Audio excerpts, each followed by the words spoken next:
They stole my college fund to send my sister to grad school, said I wasn't the academic type anyway. I didn't argue, I just waited. Then I handed them this. My sister started screaming before she even finished reading it. The banners was the first sign this wasn't going to be a normal party. It stretched across the entire living room wall. Congratulations, Emily. You're going to change the world in glittery gold letters with balloons and flowers and printed programs like it was a wedding and not a graduation party. I walked in and got maybe half a nod from my mom. Then she immediately told me to stay near the back so the photographer can get clean shots of the family. Translation: You're not part of the show. Don't mess it up. My sister Emily was in the middle of it all, smiling like she was the guest of honor at her own coronation. Everyone was fawning over her, telling her how amazing she was, asking about her future plans. The usual. I just stood there pretending to sip the champagne they only brought out for special occasions. I guess this counted. You're not really dressed for something like this, my mom said when she finally made eye contact. But thanks for coming. I smiled. Wouldn't miss it because I really wouldn't. I had plans. Emily and I are only a few years apart, but we might as well have grown up in different households. She got piano lessons, tutoring, birthday parties with rented ponies. I got whatever was left over, usually hand-me-downs. Sometimes just to be grateful, you have a roof over your head speech. When she wanted to go to college, our parents threw her a party and bought her a new laptop. When I asked about college, I was told, let's be honest, honey. You've never really been the academic type. And that was that. No money, no support, not even a community college brochure. Just the expectation that I'd get a job and stay out of the way.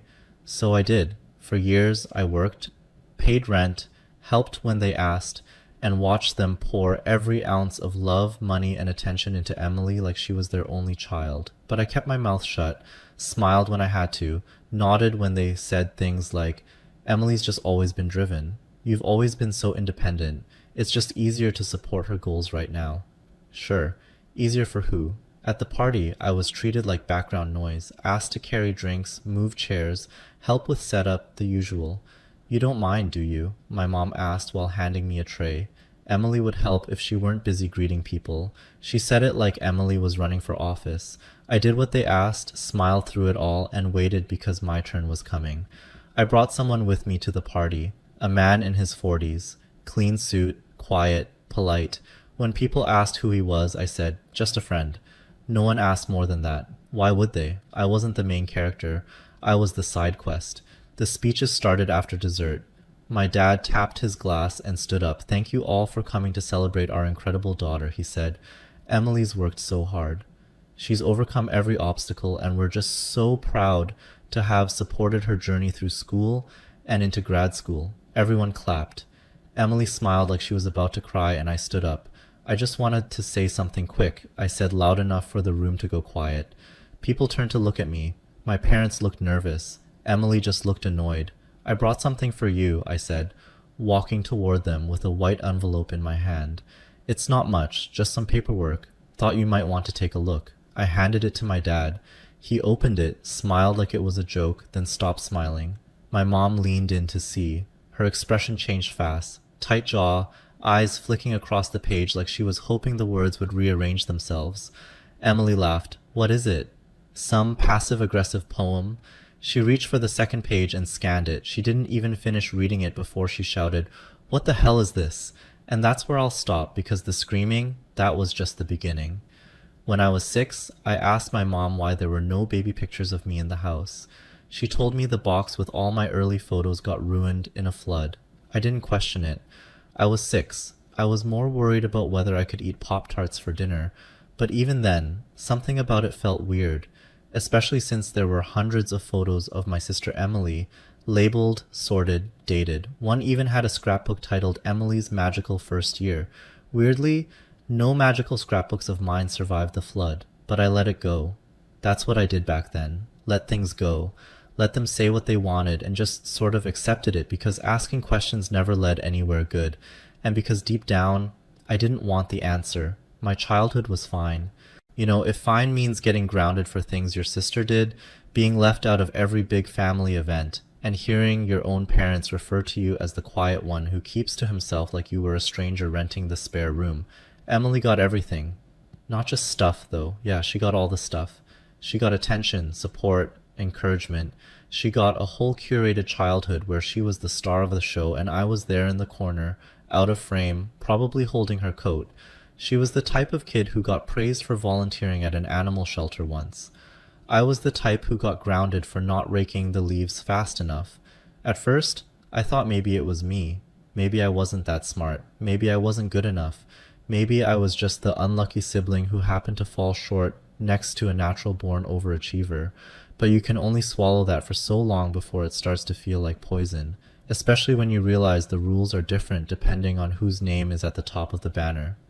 When I was 17, I asked if I could apply to college. College isn't for everyone, my dad said. The way people say the clown isn't real to a scared toddler. My mom followed it up with a tight smile. You've always been more hands-on. We figured you'd want to work right away. And that was that. No applications, no tours, no help. Meanwhile, Emily was getting flown out for university interviews with our parents treating her like the first woman to land on Mars. But again, I let it go, got a job, paid bills, lived cheap, laughed when they called me so responsible, like it wasn't just survival. Then came the moment that flipped everything. It started with mail. Boring, right? Except one envelope caught my eye. It wasn't addressed to me, but it had my name on the return address. Strange. So I opened it. Yes, I know, technically not mine, but when someone sends mail using your name, I think it becomes your business. Inside was a document that made my stomach drop. I won't say what it was. Not yet. Let's just say it wasn't something I was ever meant to see. It raised a lot of questions. And this time, I didn't swallow them. I started digging carefully, quietly. I requested some old paperwork, visited some offices, called in a few favors, pretended I was working on a personal finance project. Nobody asks follow-up questions when you say financial literacy, and the deeper I went, the uglier it got. Turns out, there were things about my life I'd never been told. Big things. Things that made certain childhood memories feel like little landmines I'd just been stepping over without knowing. I found documents, signatures, transactions, names I hadn't heard in years. And suddenly, the missing baby photos made a lot more sense. So did the way my parents always acted like they were doing me a favor by letting me exist under their roof. So did the way Emily looked at me, like she was the heir to something and I was just background noise. Turns out I wasn't crazy. I wasn't imagining the imbalance, the favoritism, the fact that I was always on the outside of a family I thought I was part of. There was a reason I hired someone, quietly an expert.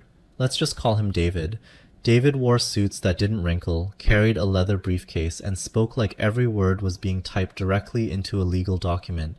I didn't tell anyone about him. I told my parents I was working extra shifts, told Emily I was still trying to figure things out. Meanwhile, David and I met weekly, reviewed everything, built a file thick enough to drop on a desk and get a satisfying thud. One day, I asked him if what I had was enough. He didn't even blink. It's not just enough, he said. It's devastating. From that point on, I waited for the right time, the right moment, the perfect stage, and then the invitation came. Emily's grad party, a night to remember. Oh, it would be not for the reason they expected, but definitely unforgettable. You'd think I'd feel bitter or angry or hurt. And yeah, I did for a long time, but at a certain point, it stopped feeling like pain and started feeling like clarity. This wasn't just about money. It was about the way they talked about me. Like I was a disappointment when I was the one who held everything together. It was about how they said I wasn't the academic type while using every resource they had to lift someone else up and not even bothering to look back at me. It was about how they always made me feel lucky to get scraps while they stole the whole meal. So no, I wasn't going to yell. I wasn't going to beg. I wasn't going to throw a tantrum in front of the cake table. I was just going to hand them the truth in a nice clean envelope in front of everyone and let them ruin the party themselves. Emily's scream cut through the room like a fire alarm. She was holding the second page now, reading faster, like she was hoping she'd misunderstood the first one. Spoiler, she hadn't.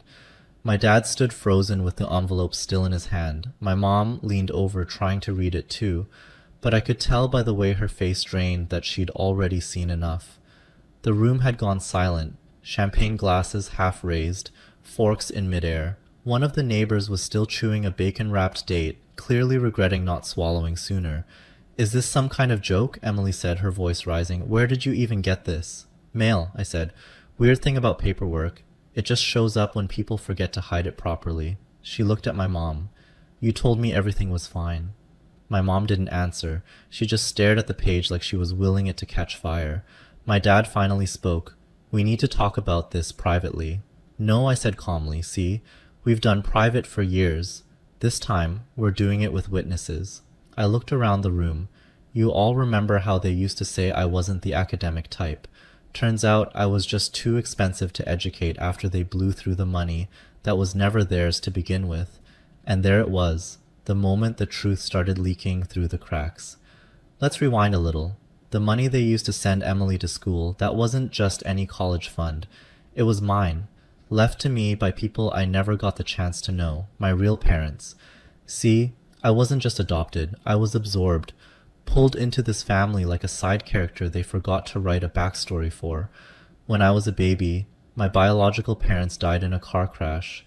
My aunt and uncle, now known as mom and dad, took me in.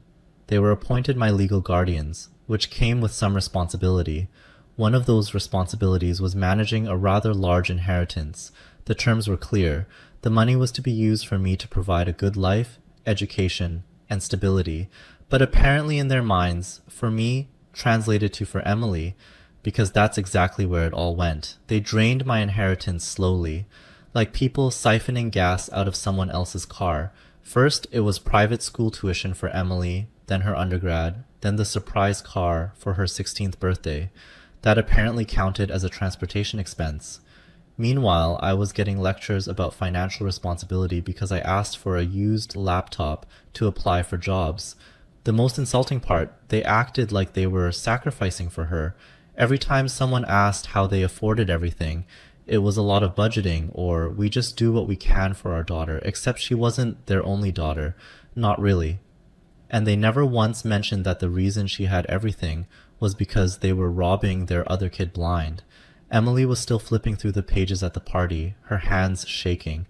This isn't fair, she said. You can't just show up and ruin my party like this. You're just bitter. Sure, I said. Let's go with that. I'm bitter. That's why my name's on every single one of those accounts. That's why the lawyer I brought with me spent 3 months verifying every transaction. That's why the property you live in paid for by a fund that was only supposed to be used for me. She stared at me like she didn't believe it, but we both knew she did. She had known for years. There were documents with her signature, transfer approvals, joint applications. She didn't just benefit. She helped cover it up. My mom finally spoke. Her voice was tight, fake calm. We were trying to do what was best for the family. Right, I said, and I'm sure it just slipped your mind that the trust didn't belong to the family. It belonged to me. We didn't think you'd understand, she snapped. You were young, and you didn't seem like you wanted to go to college anyway. I almost laughed. Yeah, no, I totally just loved working double shifts while watching Emily fly off to academic conferences in cities I couldn't afford to pronounce. My dad tried to take control. This is still a private matter. It's between us. Nope. I said it stopped being private when you spent 18 years telling everyone I was lazy while living off money meant for me.